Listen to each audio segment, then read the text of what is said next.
E aí, me responde uma coisa, o cristão pode ou não pode beber bebida alcoólica? Será que a Bíblia proíbe? Ou a Bíblia não fala nada a esse respeito? Será que eu posso tomar um pouquinho apenas? Beber socialmente é bíblico ou não? Ou a Bíblia ela não interfere socialmente ou nem na sua embriaguez? E aí, pode ou não pode? Essas e outras questões serão respondidas nesta videoaula, então não percam!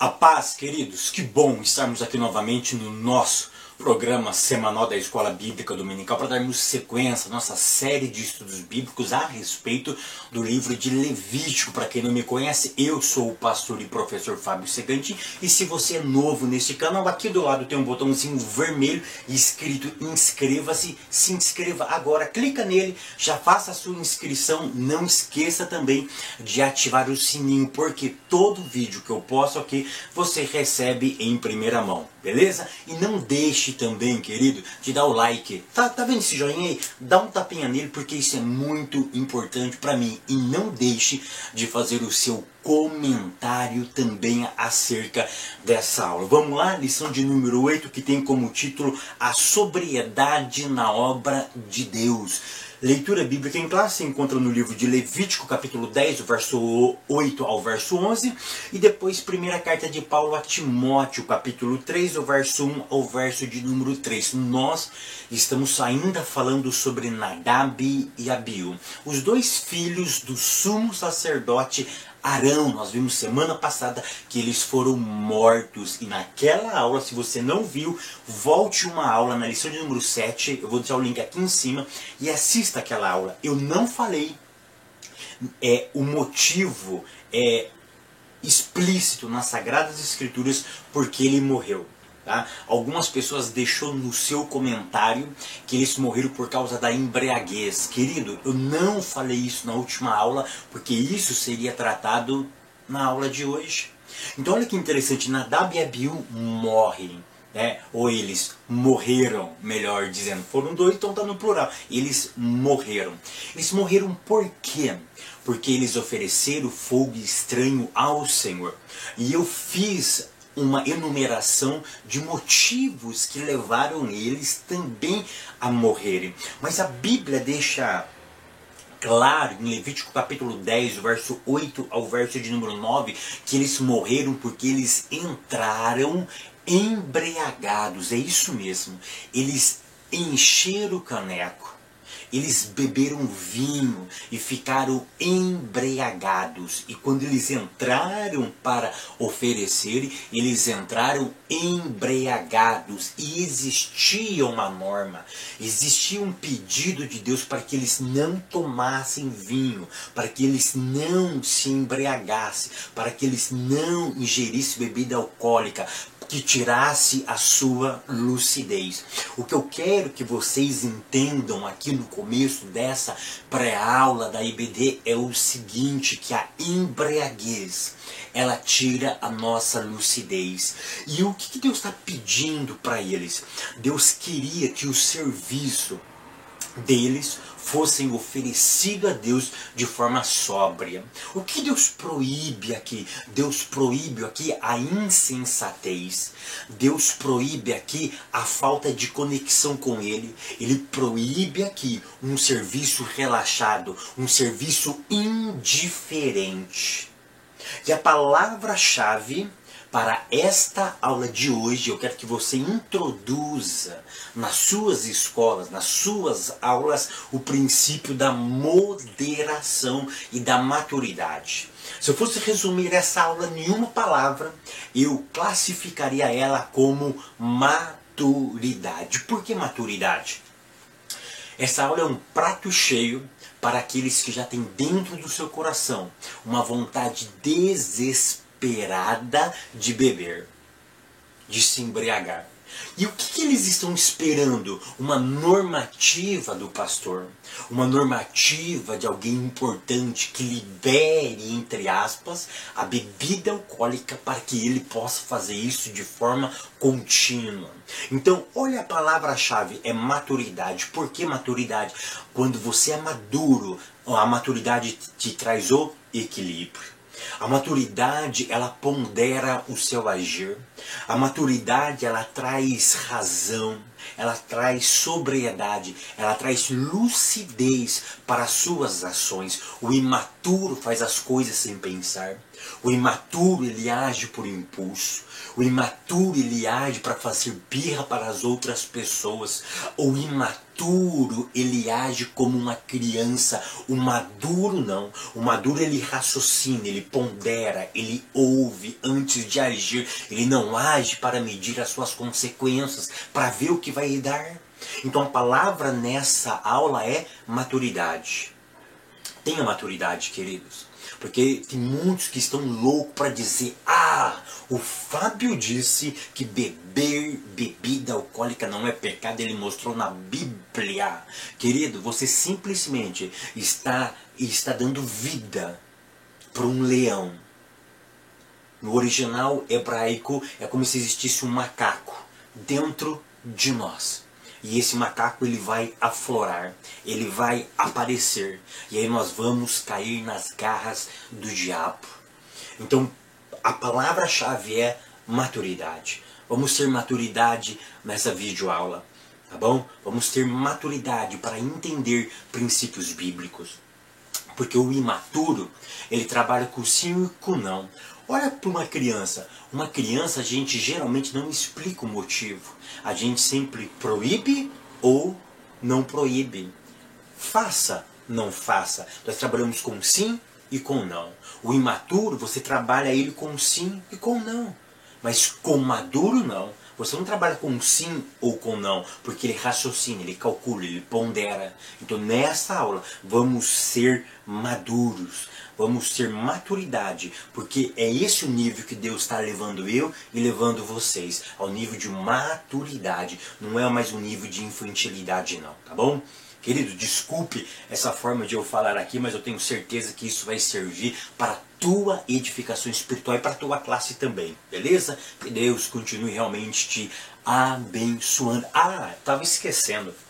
Se você quiser fazer o meu curso de teologia online, irmão, queridos, está imperdível. Eu já gravei mais de 25 aulas do curso, tá? O link está aqui embaixo, é só você acessar esse link, vai entrar no meu site, faz o cadastro e começa hoje mesmo o curso de teologia online comigo. E quem fazer o curso de teologia vai ganhar de brinde 20 aulas de hebraico bíblico, ok? Não deixe, está aqui embaixo o link, se inscreva e aprenda mais ainda da palavra de Deus. Tópico 1: o vinho na história sagrada.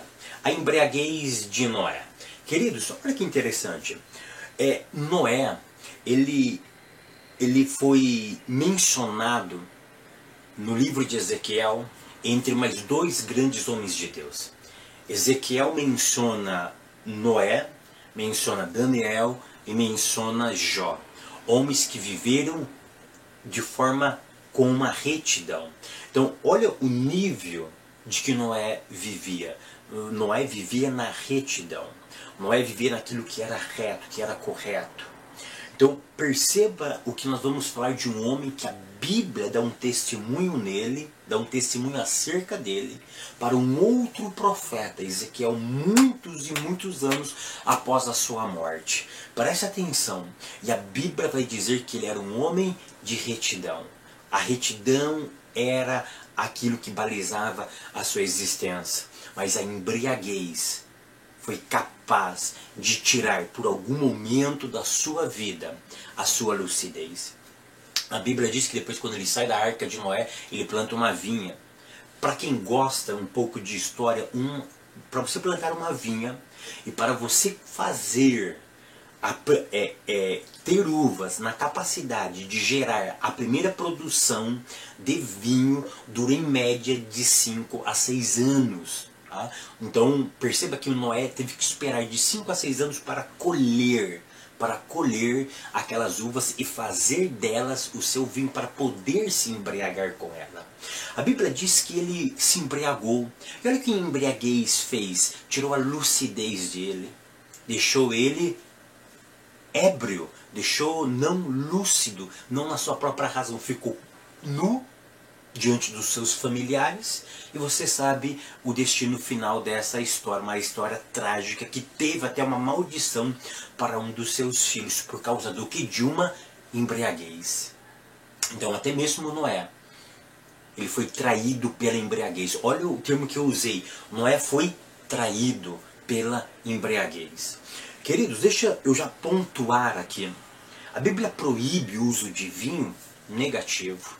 Lembra da minha palavra? Maturidade. Maturidade. A Bíblia não proíbe o uso do vinho. Ei, maturidade. Noé usou vinho. E a Bíblia diz que ele era um homem com retidão. Com retidão. Mas ele foi traído não pelo vinho, pela embriaguez do vinho. Olha o ponto 2. A devação das filhas de Ló. Olha a sagacidade dessas meninas. Elas embriagaram o seu pai por 2 noites seguidas. Na primeira noite, uma deita com o pai. Na outra noite, a outra deita com o seu pai.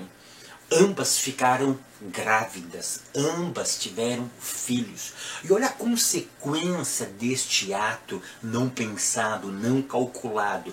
Elas geraram 2 inimigos do povo de Deus. Por quê? Porque uma gerou os moabitas.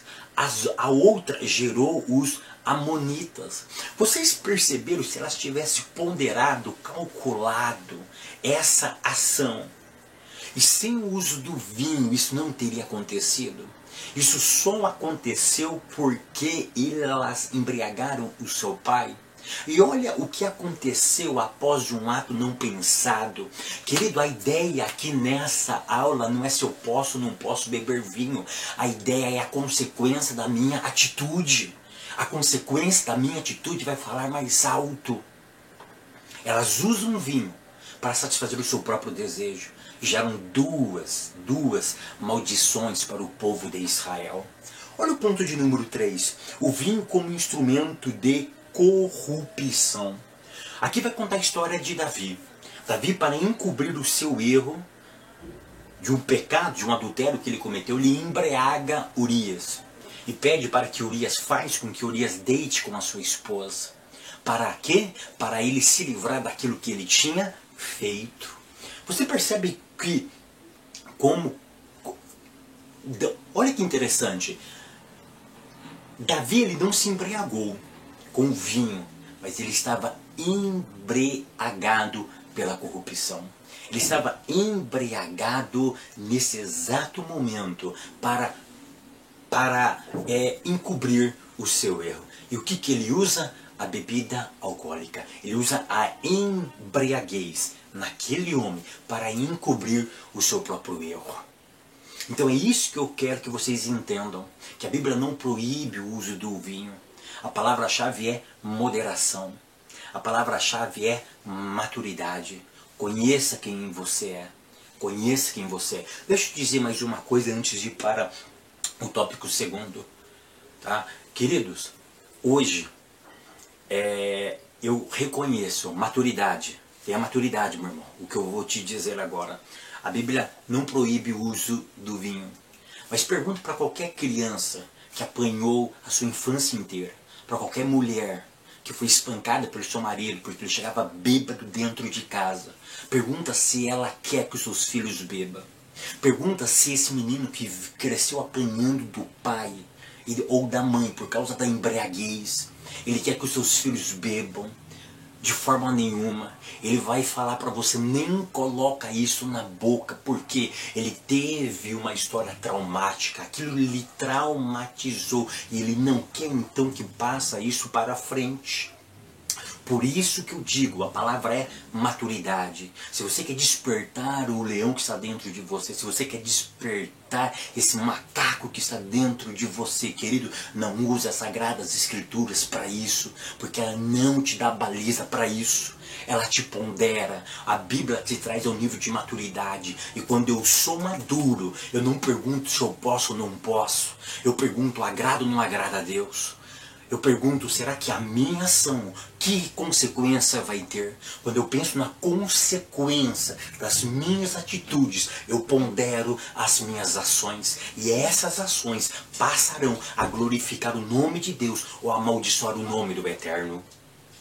Queridos, agora o tópico segundo, o vinho no ofício divino. Ponto primeiro, no Antigo Testamento, o uso do vinho era aceito, até nas oferendas. Nós já vimos isso, que o uso do vinho era aceito. Deus nunca proibiu o uso do vinho. Olha que interessante, Deus aceitava o uso do vinho no serviço a Ele e também no cotidiano da vida. Nas festas, nas reuniões familiares, Deus aceitava, inclusive no vinho. Na oferta de manjares, que é um tipo de oferta que existia o ato da libação. E eles, na hora da libação, eles pegavam... Você já viu esses pinguço? Desculpa a expressão, essas pessoas que bebem. É pinguço, alcoólatra mesmo. Que eles têm essa mania. Ah, o primeiro gole vamos jogar para o santo. Ele joga para o santo. Né? Ele joga para uma entidade, vamos dizer assim. Isso tem reflexo da cultura judaica. Porque a libação, o que eles faziam na libação? Eles pegavam 1,5 litro de vinho e ofereciam ao Senhor. Ele derramava em nome do Senhor para oferecer aquilo ao Senhor. Então perceba que no Antigo Testamento tinha a ideia do uso do vinho no cotidiano e no serviço a Deus, tá bom? Ponto número 2. No Novo Testamento, o primeiro milagre que Jesus fez foi o quê? Transformou água em vinho. Meu querido, preste atenção. Jesus não transformou água em suco de uva. Jesus transformou água em vinho. Então note que Jesus não transformou água em suco de vinho, em suco de uva. Tem pessoas que querem driblar as Sagradas Escrituras, tem pessoas que querem minimizar aquilo que as Sagradas Escrituras é taxativa. A gente não podemos falar explicitamente, senão os beberrões da igreja vão entender e aí vai dar margem para a bebida. Irmão, seja maduro, tenha maturidade. Jesus transformou água em vinho. Na festa Páscoa, eles tomavam o que? Vinho. Na Santa Ceia, eles tomavam o que? Era vinho. Tanto na festa da Páscoa que Jesus faz antes de morrer, como na ceia que Paulo institui, eles tomaram vinho. Olha o ponto de número 3, a advertência quanto ao uso do vinho. Provavelmente, Nadab e Abiú usaram vinho antes de prestar o serviço a Deus. Queridos, aqui eu quero que vocês atentem para um princípio. Olha o problema de nós ofertarmos algo sem estarmos lúcidos.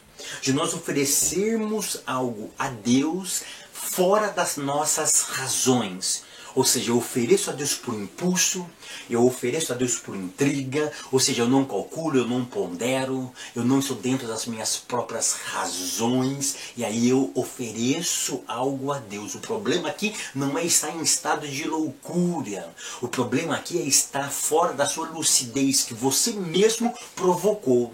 Aqui não está trabalhando a ideia de loucura, de fazer algo sem saber o que está fazendo. O problema é que você fez algo que saiu de si e aí você oferece a Ele aquilo fora da sua razão, porque você não calculou, não ponderou.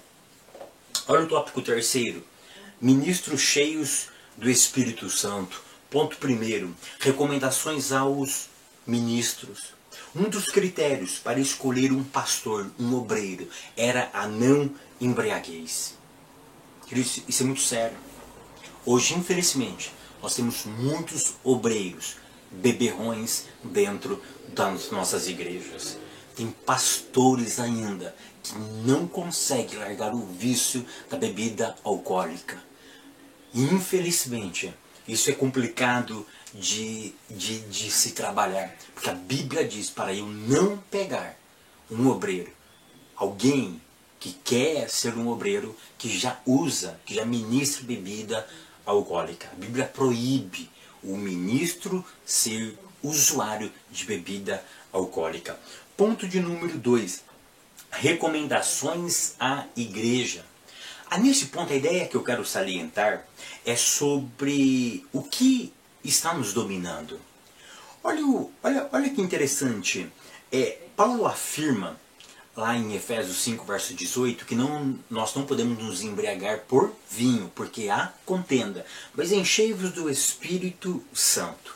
Eu quero que você troque a palavra vinho, porque para muitas pessoas o vinho não vai combinar. Por quê? Querido, talvez você possa estar pensando, o Fábio gosta de encher o goró. Querido, se você conviver comigo na minha casa, eu não tomo nada que contém álcool, nada. Nem no final do ano, não tomo champanhe, não tomo caipirinha, não tomo batidinha, não tomo nada, nada. Eu não estou fazendo apologia para tomar vinho porque eu gosto de vinho, porque eu não gosto. Eu não bebo, eu não ingiro isso na minha vida. Tá? Eu quero deixar isso muito bem claro. Eu quero que você tenha a ideia de maturidade. Isso não pega eu. Isso não me pega. Isso nunca me pegou. Champanhe, vinho, licor, eu não sei o nome que vocês dão para isso, né? É o nome que existe para isso. Então eu posso falar com propriedade, porque eu nunca bebi na minha vida, eu nunca me embriaguei, eu nunca fiquei bêbado na minha vida. Por isso que a palavra é maturidade. Equilíbrio emocional para as suas razões, para ter uma vida sadia com Deus. Então eu quero que você troque a palavra vinho por qualquer coisa que está te embriagando. O ódio te embriaga, se encha do Espírito. Você está se dopando por remédio, irmão? Quantas pessoas se dopam por remédio? Remédio de tarja preta, antidepressivo. A pessoa se droga, se embriaga com essas coisas. E você acha que isso não faz mal? Você acha que isso não prejudica o templo do Espírito? A ideia de Paulo é: tira tudo aquilo que causa na sua vida a ilucidez, que tira a lucidez e causa você a levar num estado de ébrio, de agir sem saber o que está fazendo exatamente. O que eu quero que vocês entendam nesse ponto é: o que está te dominando? Tudo aquilo que te domina ofusca a ação do Espírito Santo de Deus na tua vida. Você não pode estar cheio de duas coisas. Você está embriagado de alguma coisa, pelo pecado ou pelo Espírito Santo. A ideia é: abandone tudo aquilo que está te embriagando. O ódio, o rancor, a inveja. Tira tudo e se encha do Espírito Santo de Deus. Olha o ponto de número 3. Ministros usados pelo Espírito Santo de Deus. Aqui eu quero reforçar aquilo que eu acabei de dizer. Nada pode nos privar de ter uma vida cheia do Espírito Santo. Nós temos hoje ministros, obreiros invejosos. Obreiros que, quando vê o sucesso, entre aspas, do outro companheiro, se enraivece, fica com raiva. Ao que ele fica? Embriagado de ódio, de ciúme. Ele não deixa o outro crescer. Ele tem raiva de um membro, ele oprime aquele membro. Ele oprime a igreja. Ele está embriagado com qualquer outra coisa, menos com a bebida alcoólica, mas ele se embriaga com outras coisas, ele ataca a igreja. Por isso que a ideia é não se embriagar com nada desta vida, mas se encha da presença do Espírito Santo. Eu quero terminar essa aula dizendo o seguinte: fuja de tudo aquilo que nos aprisiona e sejamos sempre controlados pelo Espírito Santo de Deus. O Eterno continue te abençoando, meu irmão. O Eterno continue te abençoando, minha irmã. Os teus negócios, a tua família, tudo na tua vida seja controlado e abençoado pelas mãos poderosas do Senhor. Até semana que vem, querendo Deus.